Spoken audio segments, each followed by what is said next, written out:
And Hello, Deepak. everyone. My name is Deepak.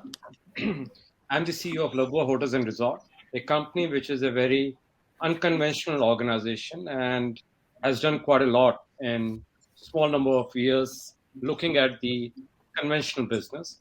And besides being CEO of Labua Hotels and Resort, I am the executive in residence for entrepreneur and innovation at the FIU School of Business.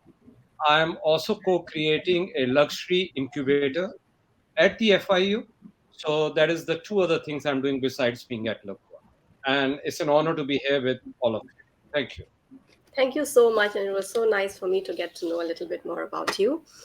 And jumping into the first question, what are some new strategies that your company has recently implemented to connect directly with your consumers? Maybe we can start with you, Deepak.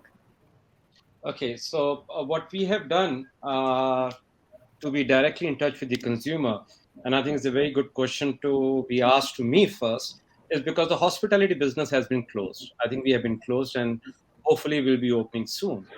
We have been in constant touch with our customers. And more importantly, more than us, the customers have been in constant touch with us because we recently have been awarded the Reader's Choice Award by Condé Nast. We have been awarded World Travel Awards. So these awards are coming when the customers vote. And during these tough times, the customers also are remembering great time. Right now, I'm in US, so I see two different parts of the world. Being in Asia, where we have not opened, and there's still a lot of restrictions there, and US, where the whole world has opened, and there are no restrictions, but still there are a lot of restrictions when it comes to brand. Yeah, so it's good that we talked about gamification. We talked about them uh, bringing direct links to the manufacturers, thereby shortening the cycle. So maybe for the other panelists, are there any specific examples within your business where you have changed a certain process in order to give a better user experience to your customers who are primarily coming to you through online channels? Adit talked about touch points, and I think online and digital has become a very, very important touch point. So, if there are any specific examples of Can I go process ahead? innovations, yes, sure. Process innovations will be happy to hear. Yes, Deepak, please go ahead. The reason I want to go before Adit or Rashida, I'm sorry, my apologies, is because I have a very different outlook Sure. to digital. And I just want to put my outlook in front, and then maybe we can have a discussion around that. And it'll be great learning, at least for me. So my outlook is what has happened during the COVID is uh, neither the agility worked nor the creativity worked. The only thing that worked was the efficiency. And what was the efficiency? In getting rid of people. So all over, many people were asked to leave their organization. Okay, some organizations came up like Airbnb, which had a super IPO. Certain companies which were doing great with their touch points, their creativity, their agility, filed for Chapter 11 in US, went for bankruptcy. Certain companies were too dependent on China. Still, many luxury brands that are doing well are very much dependent on China. I gave my speech 4 months back, one of the business school, and where I had said that a lot of luxury brands will exit China. And lately, 2 months later to that speech, two brands have already announced that they will be exiting China. Okay, and China has got this very big TM mall, which is a very big B2C platform. Now, what COVID has done is that, in terms of efficiency, certain companies, because no manual worked in any organization, nobody can do such a consumer behavior study. Everybody tried to do something. Some became successful, and the company started doing well.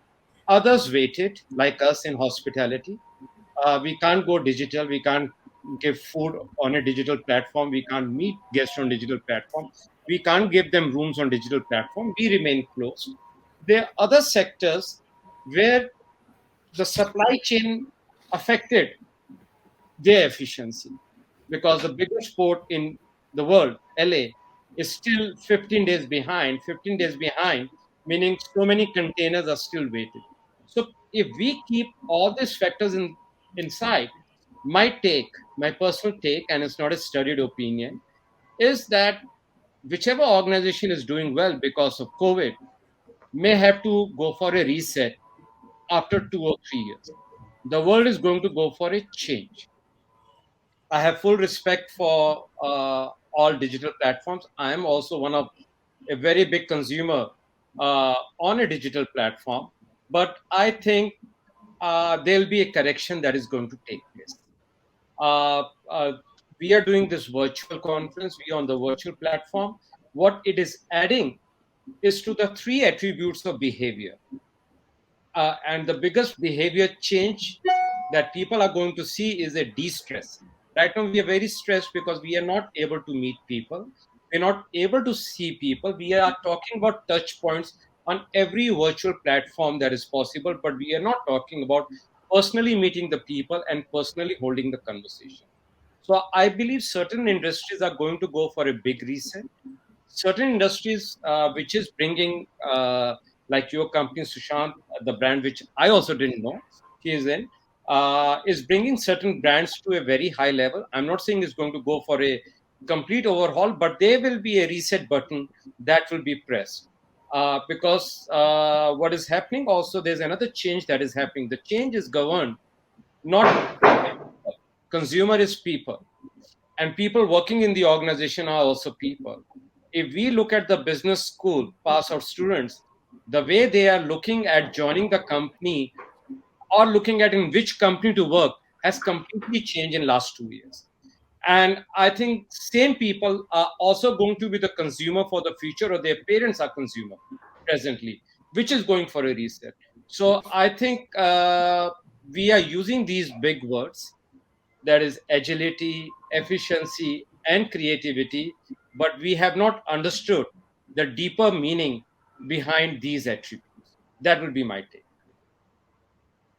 Very interesting for me to hear coming from a business school, and to see what the how the people are looking for jobs. It is indeed changing. It's people are very a lot more aspirational, lifelong learning, continuous learning, their skill set becoming obsolete. So there's a lot of changes that definitely need to take place in the education. Okay, thank you. This was very insightful for me, and I'm sure for our audience. Personalization, technology, the digital space, D2C, which is a relatively new industry for me that I'm not familiar with. I loved how the organizations are resetting and they need to reset, the role of education, and finally, the sound of luxury. So I hope to find that sound of luxury, hear that sound of luxury, because who doesn't like that? And on that note, I thank all my panelists and have a nice day. Thank Bye. you. Thank you. Thank you. Bye bye. Bye.